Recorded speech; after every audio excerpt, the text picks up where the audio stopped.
Papo Direto vai trazer a realidade que vivem alguns parnanguaras pelo mundo. Pessoas que moram fora de Paranaguá, fora do Brasil, que estão vivendo esse momento de pandemia em diferentes lugares do mundo, como o Cris Nunes, como a Juliana Dutra. A Juliana está em Varsóvia, capital da Polônia. O Cris Nunes está em Nagoya, no Japão. E não é a primeira vez que ele está lá, porém, a situação agora com a pandemia é realmente outra do que ele já experimentou em anos anteriores, quando ele já morou no Japão. Ele vai falar agora sobre essa experiência e como é estar numa cidade de grande porte, como é Nagoya. Nagoya como Curitiba, como uma cidade de grande porte mesmo.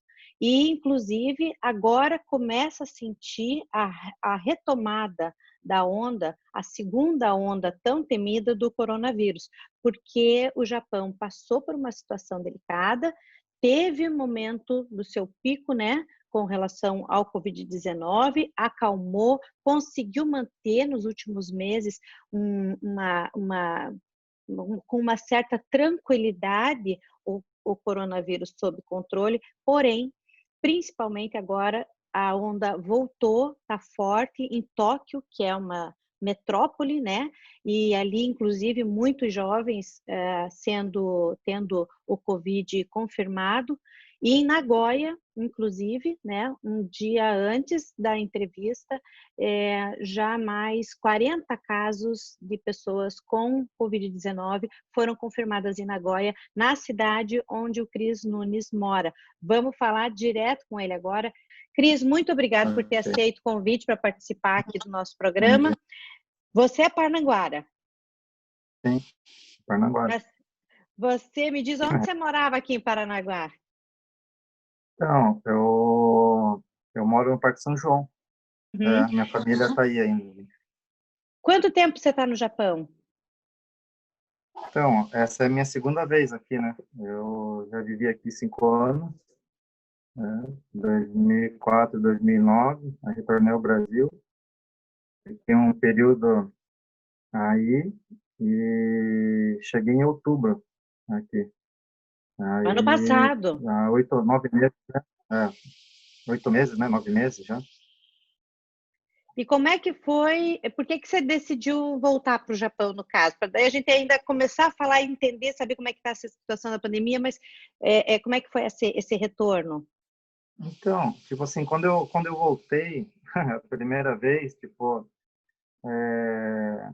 a gente vem para cá com um sonho, assim, né, de conquistar as coisas, né, materiais, né, realmente, vai falar que é um pouco de ganância, sim, tem um pouco de ganância, mas ao mesmo tempo não, porque você acaba gostando do país, acaba se apaixonando, assim, pela cultura, pela forma que você vive aqui, é diferente de você viver no Brasil. Então, quando eu cheguei do Japão aí no Brasil, eu tentei outros segmentos, né? Eu sou despachante aduaneiro, né? Eu sempre trabalhei nessa área desde moleque aí em Paranaguá, office boy nas empresas. Aí até consegui, quando eu acho que eu tinha já 19 anos, eu passei a ser ajudante despachante. Aí depois virei a ser despachante aduaneiro. Mas como eu sou casado com uma descendente, né? Que é a Fabiana, ela está em Paranaguá, ela é funcionária do município também, né? Ela é pedagoga. Ah, e ela está Então, aqui. ela está aí, ela tem que cuidar das coisas aí, né? A gente tem, então, tipo, quando eu voltei, só retornando ali, quando eu voltei do Japão, eu até tentei outros segmentos, tentei voltar para o despacho, mas com a alta do dólar, assim, na época, muitas empresas quebraram, né? No Brasil, tipo, só ficou realmente as maiores, assim, né? Em Paranaguá, as que realmente tinham bastante fluxo de trabalho.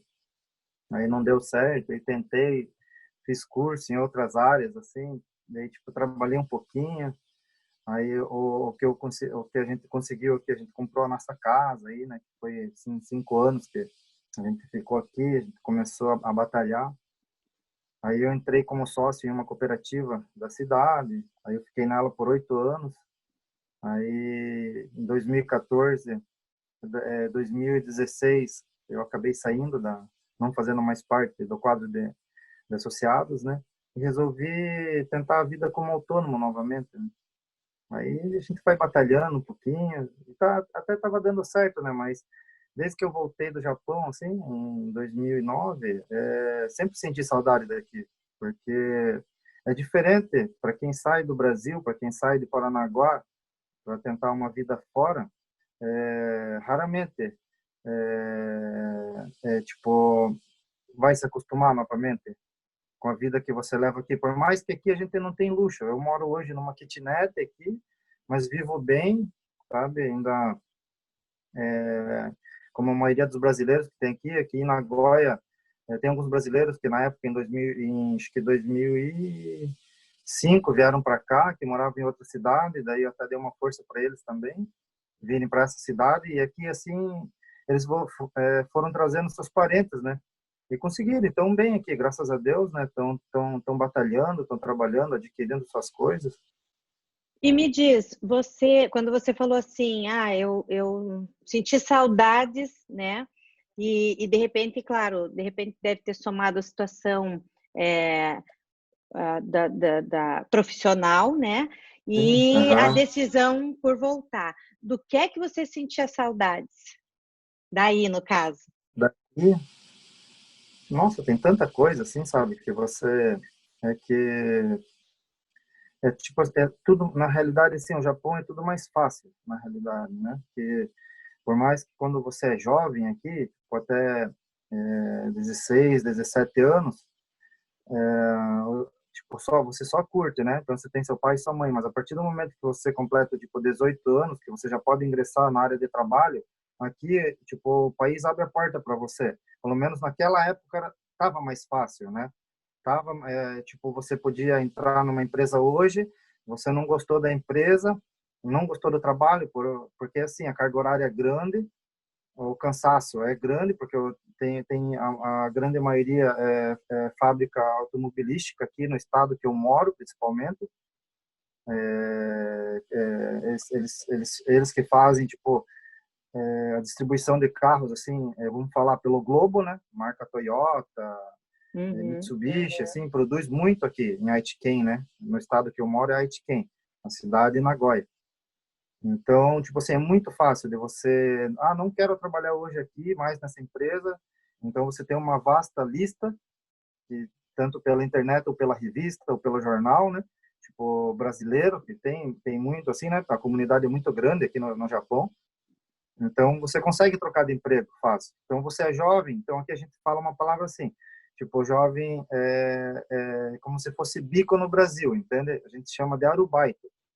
Então, você fala, eu vou fazer um bico naquela empresa. Então, você não tem compromisso com a empresa. Então, você quer fazer bico de, pô, um mês. Você ganha teu um mês e sai, vou para outra empresa. Então, antigamente dava para fazer muito isso aqui. Hoje, hoje está meio complicado. Na realidade, quando eu cheguei aqui em outubro, já não tinha trabalho. Eu vim na loteria, né? Tem um amigo meu aqui que ele tem uma empreiteira, ele é o irmão dele, né? Então, tipo, ele me deu uma força para vir, não, pode vir, me forneceu os documentos necessários, né? Aí eu vim com a minha esposa veio, passou uns dias comigo aqui, vamos falar que veio de férias, né? Passou, Uhum. fazia tempo também que ela não retornava. Aí ela ficou os dias comigo e eu acabei optando em ficar sozinha, né? Até é melhor para você poder tentar juntar um dinheiro. Esse era o pensamento inicial. Aí, porém, logo em dezembro aqui aconteceu esse negócio desse vírus aí, né? Então Como é que atrapalhou foi? tudo. Exatamente. E como é que foi isso aí? Qual é a situação hoje, na cidade que você está, pelo menos, se já deu uma acalmada desde aquele primeiro período, ou porque a gente o que vem acompanhando nos veículos de comunicação é que existe aí uma preocupação de uma nova onda, tinham muitos jovens, inclusive japoneses, eu vi uma matéria, inclusive alguns japoneses falando da preocupação, porque pessoas mais jovens estariam pegando agora, inclusive, um número um pouquinho maior. Nem sei se também se é tanto assim, mas como é que está a situação? Então, como tá falando para ti, né, que daí em outubro, como não tinha trabalho aqui, eu fui para outro estado, né, eu acabei conseguindo um trabalho, tipo, que a gente chama de Gemba aqui, né, que é trabalho de construção civil, só que eu montava andaimes e logo eu retornei para Nagoya, que já acabou tendo uma oferta de trabalho, eu vim em novembro, só ressaltando, não foi novembro, foi dezembro, né, eu fiquei novembro inteiro lá, cheguei aqui no dia 15 de dezembro, dia 18 de dezembro começou a notícia já, entende? Tipo, eu entrei nessa fábrica para trabalhar, já estava 3 dias lá, aí na TV japonesa já falando sobre o que estava acontecendo na China, né, lá em Wuhan, né?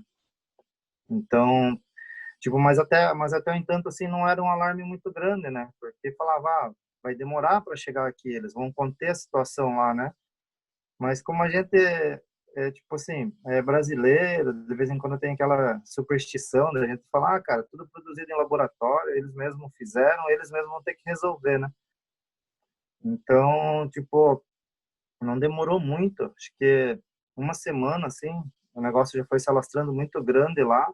Daí a mídia aqui, porque a TV aqui é estatal, não é igual no Brasil, né, que tem várias Emissoras, né? emissoras, né, tipo, tem horas que propagam a verdade, tem horas que propagam um pouco de lenga-lenga. Então, daí eles começaram a focar nisso, né? E quando tipo começa a passar assim demais, é porque o negócio está sério, sabe?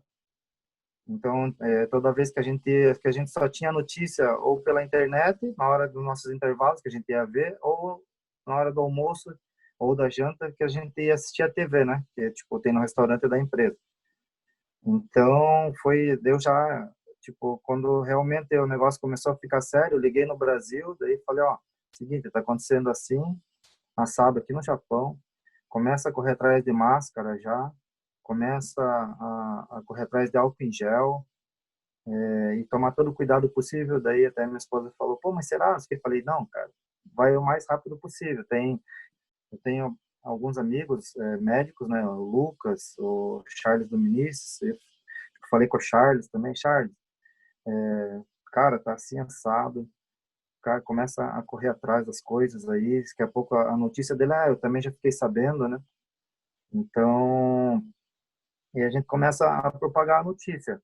E realmente aqui, o que deu o ápice assim desse vírus aqui no Japão foi um cruzeiro que foi feito justo na época, na mesma semana que aconteceu isso daí em Wuhan.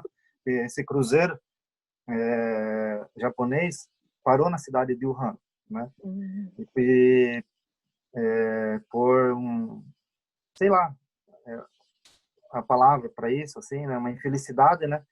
Eles desceram para conhecer a cidade e nisso eram acho que de 2 a 3 mil pessoas, se não me engano, que estava dentro do cruzeiro para mais. Eu não lembro a notícia correta, Meu, assim, a quantidade, mas de cara já foram 400 pessoas infectadas, assim, sabe? Então daí dali esse navio ficou parado em Yokohama, acho que uns 20 dias, uns 30 dias assim, com o pessoal todo lá dentro, em quarentena, e as primeiras 44 pessoas que desceram desse navio vieram aqui para o nosso estado, que tem um hospital grande aqui na cidade de Okazaki. É um hospital novo, bem estruturado, assim, né? Porque a gente fala que, tipo, nós, brasileiros, né? A gente fala assim, que a medicina aqui no Japão não é muito boa, só sabe curar gripe, mas não é só isso, né? E eles têm uma estrutura boa, assim, né? Então, o pessoal foi para lá. Daí, constantemente, aqui em Nagoya, foi onde começou o ápice, assim, de bastante pessoas infectadas, entende? Aí todo mundo ficava com medo de sair na rua. Teve um toque de recolher logo no começo. Ninguém podia sair. Isso foi verdade mesmo. Quando a gente ia no mercado, nossa, você não via nada, nada na rua. Ninguém. Tipo, aqui no Japão, vocês sabem que não tem presidente, né? Aqui ainda é império, né? Por mais que o império eles não tenham assim aquela autoridade como deveria ter, só é um ministro que comanda tudo, né? É o Shinzo Abe, né? Então, O que ele fala, assim, o pessoal tem, como tem no Brasil, tipo, lado A, lado B, como fala, né? Tipo, Uhum. aquela briga, tipo, política, né? Só que é uma briga política organizada, assim, mais organizada, entende? Não é essa bagunça que, desculpe falar, que o nosso Brasil é, entende? Então, eles conseguem tipo, falar à população, porque já é de característica e educação do povo, tipo assim, você está numa fábrica, a gente usar uma máscara, que de vez em quando, para tipo, educação, assim, de estar falando, estar salivando perto da pessoa, ou, tipo, a pessoa mesmo, aqui teve muita influenza, né? Uhum. E muita gente pegou influenza, inclusive eu na época, né, em 2009, peguei muitas vezes, assim, e derruba mesmo, né? Então o pessoal usa por educação mesmo máscara, assim, então isso daí reforçou muito. É comum, né? É, Muita informação, Papo Direto vai dar uma paradinha e volta depois do intervalo, só um minuto.